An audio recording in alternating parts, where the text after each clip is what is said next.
देखो एक सवाल और हल कर रहे हैं हम लोग, है ना। ये हल लिख दिया, लेकिन क्वेश्चन नंबर जो है ये एग्जाम्पल का EXAMPL एग्जाम्पल है 9, है ना। उदाहरण 9 है, ठीक है। उदाहरण कितना का है?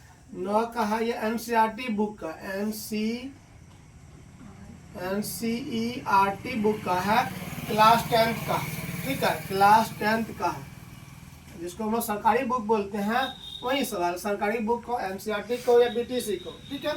क्लास 10th का है। पेज नंबर की बात करते हो, पेज नंबर 157 है। पेज नंबर कितना है? पेज नंबर 157 का। 50 7 कितना होता है? 57। पेज नंबर 157 का है।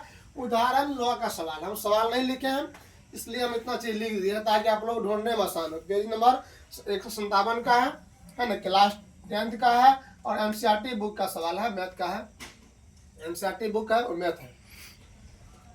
अब देखो सवाल कह रहा है आकृति 6.43 में रेखाखंड XY त्रिभुज ABC की भुजा AC के समांतर है तथा इस त्रिभुज को वह बराबर क्षेत्रफल वाले दो भागों में विभाजित करता है।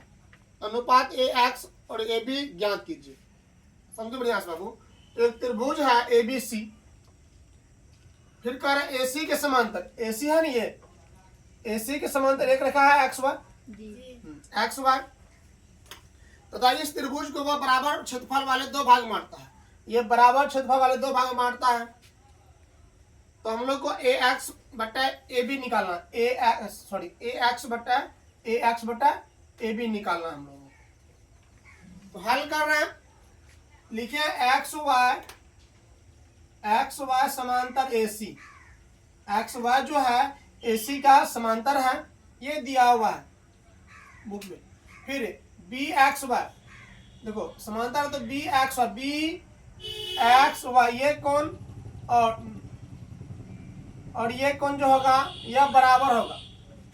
कैसे? संगत कौन से? यदि दो रेखा समांतर हो, ये तिर्यक रेखा होगा। दो रेखा यदि समांतर होती है तो तिर्यक रेखा से जो होती है संगत कोण, वह बराबर होता है। संगत कोण क्या होगा? बराबर हो। उसी तरह से BYX ये कौन जो होगा ये C के बराबर, ये भी संगत कोण से, ये भी संगत कोण से, ठीक है। तो अब देखो ए समरूपता, दो कोण समान बराबर है तो ए समरूपता से त्रिभुज ABC त्रिभुज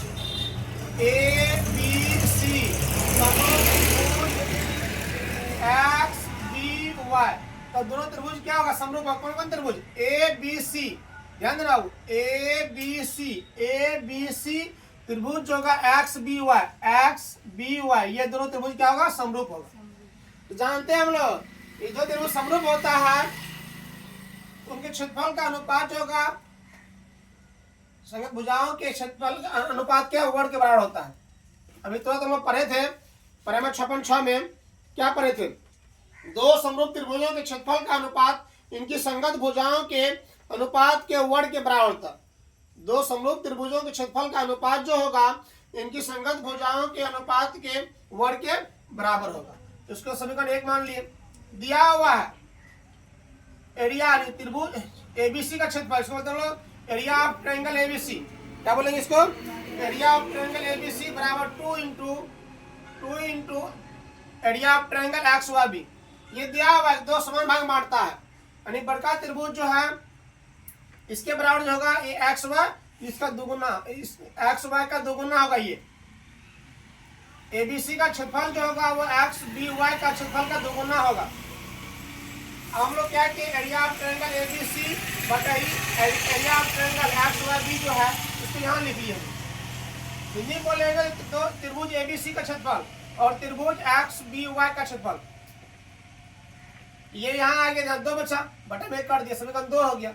समीकरण 1 और 2 से दोनों क्या LHS बराबर है, इसलिए RHS भी क्या होगा? बराबर होगा। लिखा समीकरण 1 और 2 से AB बटा XB का होल स्क्वायर बराबर 2/1। अब हम लोग इसका स्क्वायर हटाएंगे, LHS से यदि स्क्वायर हटेगा तो RHS में जाएगा तो वह वर्ग हो जाएगा, स्क्वायर रूट हो जाएगा, सॉरी वर्ग नहीं स्क्वायर रूट हो जाएगा। इसका वर्गमूल निकाल लेंगे, रूट पर रूट लग जाएगा। AB बटा XB बराबर रूट अंदर 2/1, इसको हल करेंगे तो AB बटा एक्स बी बराबर रूट 2 बटे 1, क्योंकि 2 का वर्गमूल होगा नहीं, 1 का वर्गमूल 1 ही होता है, 2 का पूरा वर्गमूल नहीं निकलेगा, पूर्णांक में नहीं आएगा। अब क्या इसको उल्टा दिए, एक्स बी बटा ए बी कर दिए और 1 बटा रूट 2 कर दिए। अब 1 माइनस कर दिए, 1 में से घटा दिए, एक्स बी बटा ए बी बराबर 1 में से घटा माइनस 1 कर दिए, माइनस 1 में से घटाए 1 बटा रूट 2। उसको यहाँ पे 1 देकर हल करेंगे, 1 और ए बी का होता है ए बी होगा, ए बी गुना 1 करेंगे A B minus X B, फिर यहाँ पे 1 देंगे, 1 और रूट 2 का मतलब रूट 2 होगा, रूट 2 1 से भाग देंगे रूट 2 में, रूट 2 मतलब लगेगा, गुना 1 करेंगे रूट 2 ही होगा माइनस 1, यानी इसको हल करने बाद ये आएगा, इसको हल करने बाद ये आएगा। अब A B minus X B, ध्यान देना, A B minus X B, A B यहां से यहां तक है, इसमें से एक्स बी घटा देंगे तो क्या बचेगा, ए एक्स बचेगा, यहाँ लिख दी ए एक्स बट ए बी, इसको था रूट 2 माइनस 1 बटा रूट 2। अब जब किसी भी परिमेय संख्या का जो होता है, किसी भी भिन्न का जो है ना हर अपरिमेय नहीं होता, किसी भी भिन्न का हर अपरिमेय नहीं होता, ये भिन्न है, इसका हर जो है अपरिमेय है। हम लोग जानते हैं परिमेयकरण, तो परिमेयकरण कर दिए, तो रूट 2 माइनस 1 बटा रूट 2 बराबर रूट 2 माइनस 1 बटा रूट 2 गुना रूट 2 बटा रूट 2। अब रूट 2 गुना करेंगे इसमें तो रूट 4 हो जाएगा, रूट 2 गुना 1 करेंगे रूट 2 ही रहेगा, और रूट 2 गुना रूट 2 कितना होगा, रूट 4 होगा ना, और 4 का वर्गमूल 2, वैसे भी रूट 2 गुना रूट 2 है तो हम 2 लिखते हैं, क्यों लिखते हैं, 4 हो जाएगा, रूट 4 हो जाएगा, इसका वर्गमूल 2 होता है ना। अब 4 का वर्गमूल 2 हो गया, 2 माइनस रूट 2 बटा 2 होगी, यही आंसर निकलेगा।